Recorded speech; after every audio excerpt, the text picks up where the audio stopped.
Good morning students. सर्वांना शुभप्रभात. मुलांनो, आजच्या तासिकेत आज आपण मराठी विषयाचा अभ्यास करणार आहोत. इयत्ता 9वी विषय मराठी. मुलांनो, तुमच्या मराठी अक्षरभारती या पाठ्यपुस्तकात एकूण 4 भाग आहेत. या 4 भागामधील आज आपण भाग 3 धडा 10वा कुलूप हा धडा अभ्यासणार आहोत. पाठ 10 कुलूप. लेखक श्रीपाद कृष्ण कोल्हटकर. तर चला मुलांनो, पाठ 10 कुलूप या धड्याला सुरुवात करूया. सर्वात प्रथम या धड्याची प्रस्तावना आज आपण अभ्यासू. पाठ 10 कुलूप. कोल्हटकर, श्रीपाद कृष्ण कोल्हटकर. जन्म 1871, मृत्यू 1934. समीक्षक, लेखक, कवी, नाटककार, कथाकार, कादंबरीकार, मूकनायक, गुप्त मंजूष, मतिविकार, प्रेमशोधक इत्यादी नाटके, दुटप्पी की दुहेरी, श्यामसुंदर इत्यादी कादंबऱ्या, गीतोपायन हा काव्यसंग्रह प्रसिद्ध, स्वभावनिष्ठ व प्रसंगनिष्ठ विनोदाचा अतिशय चपखलपणे वापर हा प्रस्तुत पाठाचे खास वैशिष्ट्य आहे. बंडू नानांच्या कुलपांच्या हव्यासापायी त्यांच्यावर अनेक चमत्कारिक प्रसंग उद्भवतात. याचे वर्णन प्रस्तुत पाठात विनोदी शैलीत लेखकांनी केले आहे. आमच्या बंडू नानांना कुलपांचा मोठा शौक म्हणजे आवड. कुलूप मीन्स लॉक. अनेक धातूंची, अनेक आकारांची, अनेक कळींची कुलपे जमून त्यांनी एक संग्रहालय बनवले आहे. कळींची मीन्स चाव्यांची, ऑफ कीज. घरात दुपदुपत्यांच्या कपाटापासून तो तहत पैशांच्या तिजोरीपर्यंत प्रत्येक ठिकाणी त्यांनी कुलुपे लावून नाकेबंदी करून टाकली आहे. नाकेबंदी करणे म्हणजे बंदोबस्त करणे. घरावर एखादा डाका पडणार आहे अशी बातमी कळूनही कोणी इतकी तयारी करत नसेल. बरे, इतका बंदोबस्त करण्याचे कारण विचाराल तर ते आपल्या चीजवस्तूंचे रक्षण व्हावे ही इच्छा नसून कुलपांचा संग्रह मित्रमंडळींच्या नजरेस पडावा. नजरेस पडणे म्हणजे दृष्टीस पडणे एवढीच आहे. या हव्यासामुळेच हव्यास मीन्स हावरेपणा, ग्रीडीनेस. बंडू नानांनी काही कड्यांस 2-2 व काही दारांस दोन्ही बाजूंनी कुलपे लावलेली आहेत. तर मुलांनो, या ठिकाणी मेन कैरेक्टर, यहाँ पर मेन कैरेक्टर बंडू नाना है. बंडू नानांना विविध कुलपांचा, कुलूप मीन्स वेगवेगळ्या प्रकारचे लॉक्स जमा करण्याची फार आवड होती. वेगवेगळ्या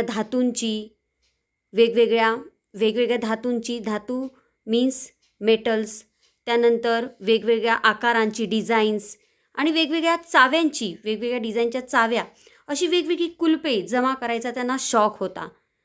आणि त्यासाठी त्यांनी ती कुलपे आणि चाव्यांसाठी एक संग्रहालय बनवले होते, स्टोरेज. घरात दुपत्यांच्या कपाटापासून मीन्स बंडू नानांच्या घरात ज्या साधारण दैनंदिन वस्तू लागायच्या त्या वस्तू ठेवल्याच्या कपाटापासून तर ते थेट, तहत मीन्स थेट पैशांच्या तिजोरीपर्यंत प्रत्येक ठिकाणी कुलुपे लावून त्यांनी नाकाबंदी करून टाकली आहे. तर लेखक या ठिकाणी सांगतात की बंडू नानांना वेगवेगळ्या कुलपांची हौस होती, फार हावरेपणा होता आणि त्यासाठी त्यांनी घरात प्रत्येक ठिकाणी वेगवेगळ्या टाईपची कुलपे लॉक करून ठेवलेली होती. म्हणजेच हे कशासाठी, तर घरावर डाका पडू नये यासाठी नाही, तर मुलांनो, या ठिकाणी लेखक सांगतात की एखाद्याला आज घरावर चोरी पडणार आहे, डाका पडणार आहे असं जेव्हा माहिती पडतं, एखाद्याला बातमी मिळते एखाद्या घराला, तर तो मालक पण एवढा तयारी करत नाही. पण बंडू नाना प्रत्येक घरातल्या वस्तूच्या कपाटाला लॉक करत असेल, टाळं मारत असे. तर एवढा बंदोबस्त का बरं ते करायचे? ह्यासाठी नाही की आपल्या सगळ्या वस्तूंचं, घरात असलेल्या प्रत्येक वस्तूंचं, चीज वस्तूंचं रक्षण व्हावं म्हणून नाही, तर त्यांची अशी इच्छा होती की मी जमा केलेली वेगवेगळे लॉक्स जे आहेत, कीज जे आहेत, मी जमा केलेली जी कुलपं आहेत ती माझ्या मित्रमंडळींनी बघावी, त्यांच्या दृष्टीस पडावी, नजरेस पडावी. मेरे फ्रेंड्स लोगों ने ये अलग अलग डिज़ाइन के ताले देखकर मेरी तारीफ करनी चाहिए. माझी वाहवा केली पाहिजे, प्रशंसा केली पाहिजे, एवढीच त्यांची इच्छा असायची. आणि म्हणून त्यांनी बंडू नानांनी, जे कॅरेक्टर आहेत बंडू नाना, त्यांनी घरातल्या प्रत्येक दरवाजाच्या कड्यांना 2-2 आणि काही दारांस मागून पुढून कुलपे लावली होती, लॉक केलेलं होतं. Next paragraph. एवढा खटाटोप करून ठेवल्यामुळे बंडू नानांवर अनेक चमत्कारिक प्रसंगही आले आहेत. खटाटोप करणे म्हणजे खूप प्रयत्न करणे. यहाँ वहाँ से ताले लगाने के बाद भी बंडू नाना के ऊपर बहुत सारे प्रसंग आए. बंडू नाना के साथ बहुत सारी घटनाएं घटी है. वेल, बघा कोणती घटना. एकदा त्यांच्या धान्याच्या कोठीच्या कुलपाची किल्ली त्यांच्या कुटुंबाने हरवली. एक बार क्या हुआ, उन्होंने जो अपना धान रखा था, उस धान के गोडाउन की जो चाबी थी, लॉक की चाबी थी, वो उनके कुटुंब मीन्स उनके वाईफ ने, त्यांच्या पत्नीने ती हरवली. कुलूप जरा निराळ्या पद्धतीचे असल्यामुळे त्याला किल्ली शोधण्याकरिता त्यांना सगळा बाजार पालथा घालावा लागला. वो जो ताला लगाया था, जो धान के कोठड़ी को जो ताला लगाया था, उसका लॉक, उसकी चाबी अलग किस्म की थी. और जब उनके पत्नी के पास जेव्हा त्यांच्या मिसेसकडून ती चावी हरवली, तेव्हा बंडू नानांनी त्याची चावी किल्ली शोधण्यासाठी पूर्ण बाजारात शोध घेतला, पण त्यांना किल्ली मिळाली नाही. बाजार पालथा घालणे म्हणजे खूप शोध घेणे. बरे, कुलूप लोहाराकडून काढवावे तर पोटच्या पोरापेक्षाही ममतेने म्हणजे प्रेमाने वाढवलेल्या कुलपाची हाडे खिळखिळी होताना पाहणे हे बंडू नानांसारख्यांना जरा दुर्घटच होते. दुर्घट म्हणजे कठीण. अरे हां, किसने बोला, कोणी सांगितलं शेजाऱ्याने की बंडू नाना एक काम करता का, कुलूपच तोडून देता का. तर बंडू नानांचा चेहरा एकदम उदास होई. कारण त्यांचं स्वतःवर प्रेम नव्हतं, त्यांच्या कुटुंबावर प्रेम नव्हतं, तर त्यांचं जास्त प्रेम लॉकला होतं, कुलपांना होतं, कुलपांच्या चाव्यांना होतं. जर लोहाराला बोलवलं आणि ते टाळं तोडलं तर माझं कुलूप पूर्ण हाडे खिळखिळ होणे म्हणजे नाजूक होणे, माझं टाळं पूर्णपणे नाजूक होऊन जाईल, अशी बंडू नानांना भीती होती आणि ते त्यांच्यासाठी फार कठीण काम होतं. शिवाय गृहस्थ इतका मानी की त्याने शेजाऱ्यांपाशी कधी पसाभर धान्यही उसने मागितले नव्हते. बंडू नाना स्वतःला एकदम स्वाभिमानी समजत होते. त्यांनी कधी दुसऱ्यांजवळ कधी थोडंसुद्धा उसणं मागितलं नाही धान. असो, अशा रीतीने पहिला दिवस तर घरातील सर्व मंडळींनी त्या कुलपानिमित्त कडकडीत उपवास काढला. याचाच अर्थ असा की बंडू नानांना शेजाऱ्यांपाशी आसपडोस शेजार म्हणजे आसपडोस, नेबर्स, त्यांच्याकडे कधीही बंडू नानांनी कधीही मागितलं नव्हतं. पण त्या दिवशी बंडू नानांना लोहाराकडून ते कुलूप तोडून घ्यायचं होतं ना, कुठेही त्यांना त्याची चावी मिळाली नाही. तरीसुद्धा ते धान नव्हतं घरात, तरीसुद्धा ते गप्पपणे राहिले आणि त्यांच्या कुटुंबातील सगळ्यांनीसुद्धा त्या दिवशी उपवास काढला. मीन्स कोणीही जेवलं नाही. दुसऱ्या दिवशी द्वादशी, पण तो दिवसही सगळ्यांनी तितक्याच धार्मिकपणाने उपवासात काढला. द्वादशी म्हणजे मुलांनो मराठी महिन्यातील शुक्ल व कृष्ण पक्षातील 12वा दिवस, a lunar fortnight of every lunar month in the Hindu calendar day.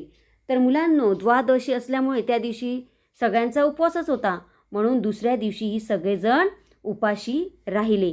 नानांचे तर डोळे पांढरे होण्याची वेळ आली आणि बंडू नानांनी काही खाल्लं नव्हतं, त्यामुळे त्यांचे डोळे पांढरे होणे म्हणजे ते खूप घाबरले. डोळे पांढरे होणे म्हणजे खूप घाबरलेले होते, खूप घाबरणे. शेवटी सर्व हकीकत कळताच आम्ही स्वतः लोहाराज घेऊन नानांच्या घरी गेलो व ते कुलूप एकदाचे फोडले. लेकिन पडोसी जो थे, लेखक सांगतात, आम्ही सर्वांनी काय केलं, बंडू नाना ऐकणारे नव्हते आणि म्हणून आम्ही सर्वांनी त्यांच्या घरातल्यांची आणि नानांची परिस्थिती जेव्हा पाहिली तेव्हा आम्ही अजिबात ऐकलं नाही. आम्ही लगेच आम्ही शेजाऱ्यापाजाऱ्यांनी लोहाराला बोलवलं आणि ते टाळच फोडून काढलं. पण त्यामुळे नानांचा आमच्यावर इतका गुस्सा झाला की ते 15 दिवसपर्यंत आमच्याशी नीटपणे बोलेनातच. आणि म्हणून पड़ोसियों ने ताला तोड़ा उनके घर का। ये देखकर उनको बहुत गुस्सा आया. बंडू नानांना खूप राग आला आणि त्यांनी 15 दिवसपर्यंत ते शेजाऱ्या पाजाऱ्यांशी बोलायचे बंदच पडले. किसी से भी उन्होंने बात नहीं की क्योंकि पड़ोसियों ने लुहार को बुलाकर ताला तोड़ा था. आपल्या उपयोगातील सर्व किल्ल्या बंडू नाना आपल्या जानव्यात अडकून ठेवत असल्यामुळे त्या कधी हरवत नाहीत. हरवतात त्या बहुत करून त्यांच्या कुटुंबाच्या ताब्यातल्या किल्ल्या. म्हणजे मुलांनो, या ठिकाणी बंडू नाना आपल्या खांद्याला ब्राह्मणांसारखा धागा लावत असत आणि त्यामध्ये जानवा यू नो दॅट, ब्राह्मण लोक जो धागा बांधतात तो, तर त्या जानव्यात सगळ्या घराच्या किल्ल्या, सगळे हर कोई लॉक घर में था उसका चाबी का ताला, ताले की चाबी उसमें उस धागे में रखते थे. इसलिए कभी उनकी कोई भी चाबी गुम नहीं होती थी. त्यामुळे त्यांचा कोणतीही चावी हरवायची नाही. पण हरवायच्या त्या त्यांच्या कुटुंबाच्या म्हणजे त्यांच्या पत्नीकडे असलेल्या चाव्या. वरील अनर्थ गुजरल्यापासून साधी बाजारी कुलपेच ते कुटुंबाच्या स्वाधीन करू लागले. आपण पाहिलं की कशा प्रकारे धान्य कोठाराची चावी हरवलेली. त्यामुळे त्यांनी सगळी जी बाजारी कुलपे होती ती आपल्या पत्नीच्या हाती दिली. कारण बाजारी कुलपांची चावी हरवली तरी ती कुलपे सहज तुटत असत. ही कुलपे किल्ल्यांच्या बाबतीत काही विधिनिषेध बाळगत नसत. तर ही बाजारू जी टाळी होती ती विधिनिषेध म्हणजे कोणत्याही प्रकारचा त्यांना काही नियम नव्हता. त्यांना कोणतीही किल्ली, खिळा किंवा काडी चालत असे, कारण ती बाजार होती. कधी तर नुसत्या हिसक्यानेच ती उघडत असत. म्हणजे ही बाजारू टाळी नुसती खेचली, हिसका म्हणजे नुसती खेचली तरीसुद्धा उघडत असत. अशी त्यांची वसुधैव कुटुंबकम म्हणजे सगळं विश्व हे आपलं कुटुंब, म्हणजे कोणतीही चावी किंवा कोणतीही काडी आम्हाला चालेल अशी त्यांची वृत्ती होती. हे पाहून शेवटी नानांच्या पदरच्या एका विश्वासू नोकरालाही चोरी करण्याची इच्छा झाली व तो 1500चे डबोली घेऊन पळून गेला. आणि ज्यावेळी त्यांनी घरात काही बाजारू कुलपे लावली आणि त्याच्या किल्ल्या आपल्या पत्नीच्या ताब्यात दिल्या, तेव्हा ह्या संधीचा फायदा उचलून त्यांच्या घरात जो नोकर होता त्या नोकराने टाळं सहज तोडलं आणि त्यांच्या घरातले 1500चे डबोली 1500 रुपये कुछ लेके वो फरार हो गया. तो पळून गेला. तिजोरीला कोणते कुलूप लावायचे याचा बंडू नानांना फार दिवस प्रश्न पडला होता. आता बंडू नानांना फार मोठा प्रश्न होता. अरे बापरे, घरातला नोकरसुद्धा चोर निघाला. मग आता घरात जी पैशांची तिजोरी आहे ह्याला कोणतं बरं टाळं लावायचं?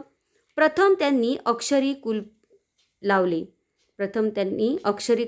म्हणजे अक्षरी कुलूप म्हणजे नंबर वाईज जे नंबर असतात त्याचं टाळं लावलं. पण तिजोरी अंधारात असल्यामुळे कुलपाची अक्षरे जमवताना ती नीट दिसेनातच. म्हणून त्यांनी तिजोरी महत्प्रयत्नाने उजेडात आणून ठेवली. पण ज्यावेळी ते अंधारात जायचे, जब वो अंधेरे में जाते थे उस तिजोरी का ताला खोलने के लिए बंडू नाना तब उनको वो नंबर सही से दिखाई नहीं देते थे. आणि म्हणून त्यांनी ती उजेडात तिजोरी आणून ठेवली. पण तेव्हापासून अक्षरे जुळवताना ती जवळ उभे राहणारा सुद्धा सहज पाहू लागला. पण ते केल्यामुळे जेव्हा एखादा नोकरही त्यांना पाहायचा की कोणते नंबर बंडू नाना फिरवतात ते नोकरांना सहज कळायचं. तेव्हा ती कुलपेही कुच कामाची ठरली. आणि हे पाहून बंडू नानांना ती सुद्धा कुलपे काहीच कामाचे नाही असं वाटून राहिलं.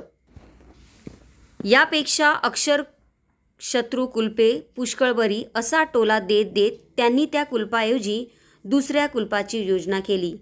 आणि मग त्यांनी स्वतःलाच टोला दिला की अरे बापरे, काय करायचं आता?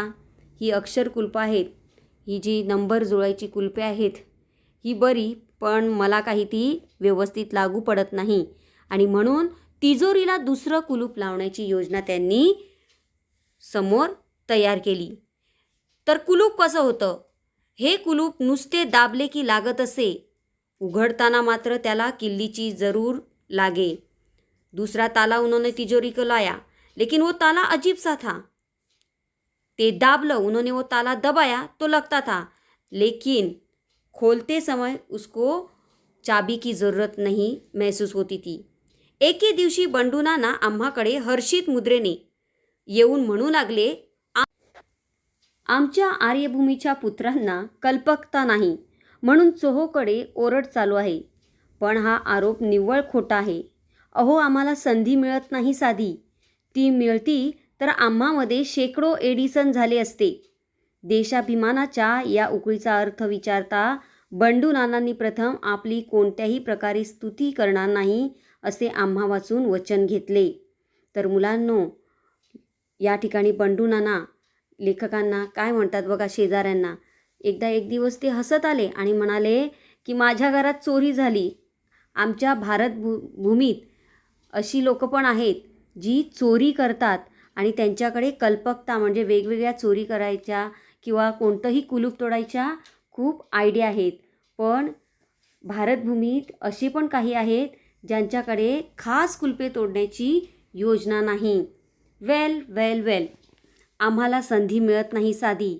मला पण अशी संधी, जर एखादं कुलूप करण्याची संधी मिळाली असती तर मी सुद्धा थॉमस एडिसनसारख्या दिव्याचा शोध लावला असता. You know that.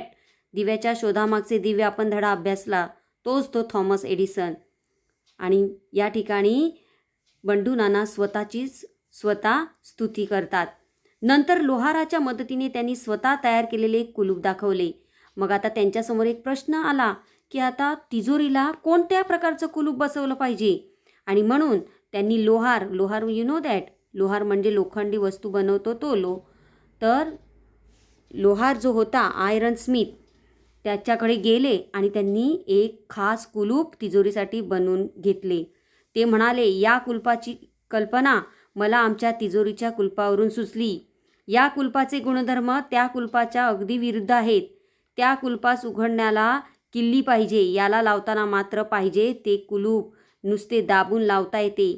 माझे नुसत्या हिसड्यासारखे उघडते हे कुलूप मी आता तिजोरीला लावून पूर्वीचे काढून टाकणार.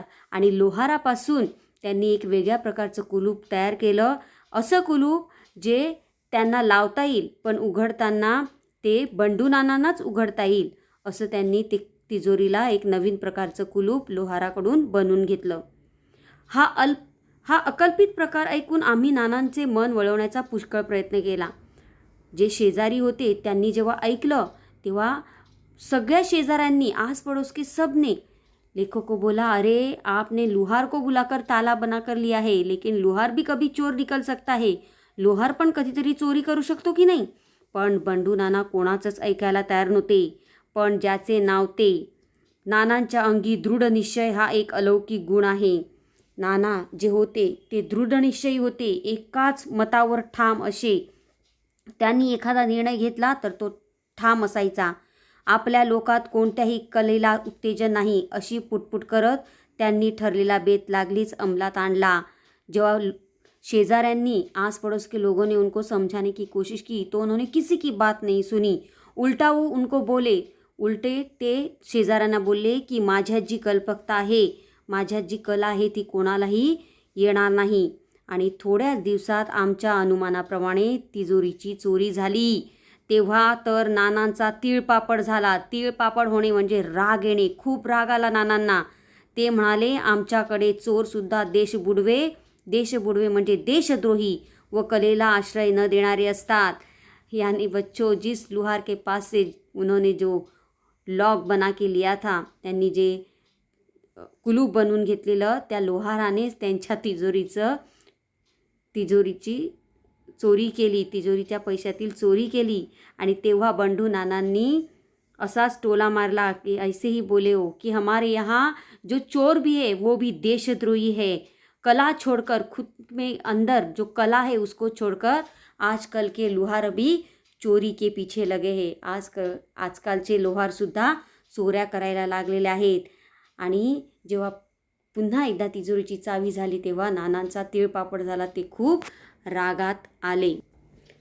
यानंतर नानांनी तिजोरीस घंटेचे कुलूप लावले व ती आपल्या निजायच्या खोलीत नेऊन ठेवली. आणि नंतर मुलांनो, बाद में तिजोरी की चोरी होने के बाद बंडू नाना ने एक अलग सा ताला ढूंढ निकाला. होता घंटा. मतलब कुलूप, तिजोरी को कोई भी हाथ लगाएगा कुलूप को हाथ लगाएगा, लॉक को हाथ लगाएगा तो घंटा अपने आप बजेगी। और वो उन्होंने अपने बेडरूम में लाकर रखी। ते म्हणाले, आता मात्र चोर माझ्या हाती निसंशय सापडणार नाही. निसंशय म्हणजे डाऊटफुल नसणे, डाऊट नसणे, संशय नसणे. बेट्याला कळणार सुद्धा नाही की किल्लीचा प्रयोग सुरू होताच घंटा वाजायला लागून घरातील सर्व मंडळी जमतील व तात्काळ त्याला कोतवाल चावडी दिसेल. कोतवाल चावडी दिसेल म्हणजे पोलीस स्टेशन दिसेल.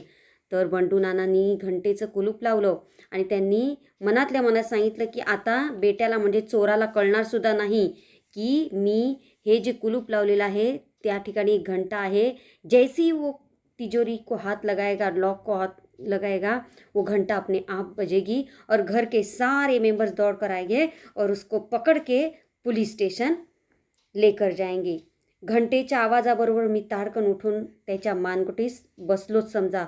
और अगर घंटा बजी और चोर मिल गया तो मैं उसको उसके गर्दन को पकड़कर बहुत पीटूंगा. हा विचार आम्हालाही पसंद पडला. वेल, जो आस पड़ोस के थे उन लोगों को भी बंडू नाना की ये प्लॅनिंग अच्छी लगी. ज्या दिवशी ते कुलूप लावल्याचा बेट ठरला त्या दिवशी रात्री आम्हाला घंटानाद ऐकू आल्यामुळे आम्ही बंडू नानाच्या निजायच्या खोलीत गेलो. तो काय चमत्कार सांगावा. बंडू नाना स्वतःच उजव्या हाताने तिजोरीचे कुलूप उघडत असून डाव्या हाताने आपलाच उजवा हात जोराने पकडून चोर चोर म्हणून ओरडत आहेत. यानंतर लवकरच आमच्या गावात चोरांची एक टोळी आली. वेल, ज्या दिवशी तो बेत आखला त्याच दिवशी अचानक रात्री घंटा वाजली आणि चोर चोर असं बंडू नाना ओरडायला लागले. शेजाऱ्यांचे सगळे लोक, शेजारे पाजारी बंडू नानाच्या घरी जमा झाले. यानी बच्चों, जब घंटा बजने वाला कुलूप उन्होंने लगाया था और अचानक उसी रात उनके बेडरूम से आवाज़ आई चोर चोर चोर, तो आस पड़ोस के लोग बंडू नाना के घर पर गए. उनको लगा सच में चोर है. वहाँ पे सब पड़ोसी जाने के बाद एक अलग सी घटना, अलग सा प्रसंग उन्होंने सबने देखा. देखते तो क्या, बंडू नाना एक हाथ बंडू नाना ने कुलूप को लगाया था और दूसरा हाथ बंडू नाना उजवा हाथ, राइट हैंड अपने ही हाथ से पकड़कर चोर चोर ऐसे चिल्ला रहे थे. तर या ठिकाणी ते ओरडत होते आणि हा प्रकार पाहून सगळ्या शेजाऱ्यांना हसायला आलं. यानंतर लवकरच आमच्या गावात लोकांची एक टोळी आली. उस घटे हुए प्रसंग के बाद कुछ दिनों के बाद लेखक बोलते हैं कि हमारे गांव में एक टोली मीन्स ग्रुप आया लोगों का, अनोळखी अजनबी लोगों का ग्रुप आया. त्यांच्याजवळ चाकू, सुऱ्या, कुलपे वगैरे बरेच जिन्नस विकण्यासाठी आले होते. वो जो लोग थे, ग्रुप था, उनके पास अलग अलग तरीके के चाकू थे, छुरिया थी, लॉक थे. त्यांच्याजवळची बहुतेक कुलपे बंडू नानांनीच विकत घेतली और बंडू नाना ने उन्हीं लोगों के पास से बहुत सारे लॉक खरीद कर लिए. व घरातील सर्व जुनी कुलपे काढून त्यांनी त्याच्या जागी नवीन कुलपांची स्थापना केली. और उन्होंने घर के पुराने लॉक निकाल कर जो अभी नए लॉक लिए थे जिन लोगों के पास से, वो सभी घर में यहाँ वहाँ लगाए. कर्म धर्म संयोगाने एक नाटक मंडळीही याच सुमारास आमच्या गावात आलेली होती. और उसी समय योगायोगाने त्याच वेळी एक नाटक कंपनी, लेखक बोलतात, आमच्या गावात आली होती. तिचा पहिला प्रयोग सुभद्रा हरण अथवा चौर्य विपाक त्याच दिवशी होता. मीन्स एक म्यूजिकल ड्रामा का नाम है ये सुभद्रा हरण. वो म्यूजिकल ड्रामा उसी दिन उनके गांव में था. यास्तव आपली सर्व मंडळी बरोबर घेऊन बंडू नाना निर्भय चित्ताने नाटकाला गेले. अब नए कुलूप लगाए और बिंदास होकर बंडू नाना सभी परिवारजनों को, अपनी पत्नी और बच्चों को साथ में लेकर आराम से म्यूजिकल ड्रामा सुभद्रा हरण चौर्य विपाक ये म्यूजिकल ड्रामा देखने के लिए बिंदास होके चले गए. जाताना त्यांनी म्हटले सुद्धा की आता चोरांना म्हणावे, या कशी चोरी करता ती पाहू. तुमच्या बाप जन्मीसुद्धा अशी तहेतेची कुलपे तुम्ही पाहिली नसतील. और जब वो म्यूजिकल ड्रामा सुभद्रा हरण मीन्स चौर्य विपाक ये म्यूजिकल ड्रामा देखने के लिए अपने परिवारजनों के साथ गए तो निकलते निकलते उन्होंने अपने ही मन में ज़ोर ज़ोर से बातें की कि आ जाओ चोरों, देखता हूँ अभी नए ताले कैसे अलग अलग तरीके के जो ताले लगाए हैं डिफरेंट टाइप तहेतेची जी कुलपं लावलेली आहेत वो खोलने के लिए चाबिया कैसे मिलती है, कैसे तोडते हो ताले. आणि ते मनाशीच म्हणून आरामशीर बिंदासपणे म्युझिकल ड्रामा ते नाटक बघायला आपल्या परिवारासोबत निघून गेले. नाटक सकाळी 5 वाजता आटोपले. नाना परत येऊन पाहतात तो सर्व पेट्यांची कुलपे जशीच्या तशी असून आतील माल मात्र चोरीस गेलेला. शोध करता ही टोळीही पळून गेलेली आढळली. त्यावरून उघड असे अनुमान निघाले की या लोकांनीच बिचाऱ्या भोळसट नानांकडे आपली सर्व कुलपे खपवून म्हणजे संपवून पुढे रात्री अनायासे त्यांनी स्वतःच्याच किल्ल्यात चालवून माल लांबवला म्हणजे माल चोरी करून नेला. तर मुलांनो, ज्यावेळी म्यूज़िकल ड्रामा संपला, म्यूज़िकल ड्रामा ख़त्म होने के बाद अपने फैमिली के साथ वो घर पर आए सुबह 5 बजे, तो देखते तो क्या घर के सभी ताले वैसे ही थे, लेकिन जो अंदर का माल था तिजोरी का वो चोरी हो गया था. और यहाँ वहाँ ढूंढने के बाद जिन्होंने बंडू नाना ने जिनके पास से वो ताले खरीदे थे वो ग्रुप भी अजनबी लोगों का ग्रुप भी भाग गया था. और तब कहीं जाकर ऐसा अनुमान लगाया कि बंडू नाना जैसे भोले इंसान को सारी कुलपे लॉक उन्होंने बेचे थे, जिनकी चाबियाँ उनके पास थी, डुप्लीकेट चाबियाँ, जो बंडू नाना के घर का फ़ायदा उठाकर चोरी करके भाग गए थे. त्यांनी चोरी केलेली.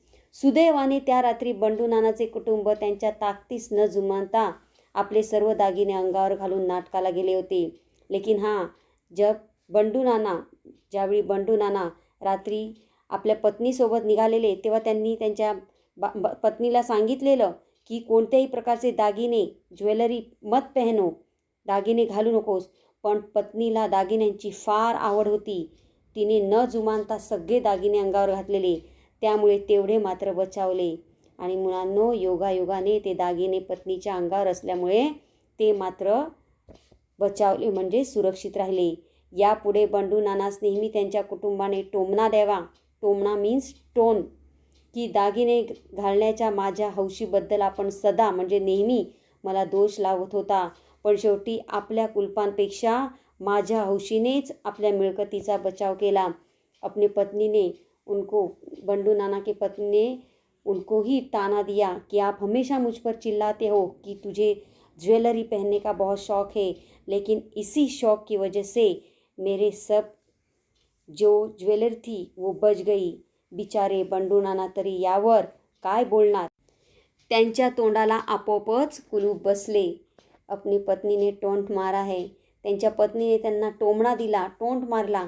आणि बेचारे बंडू नाना काय बोलतील, वो कुछ नहीं बोल सकते थे.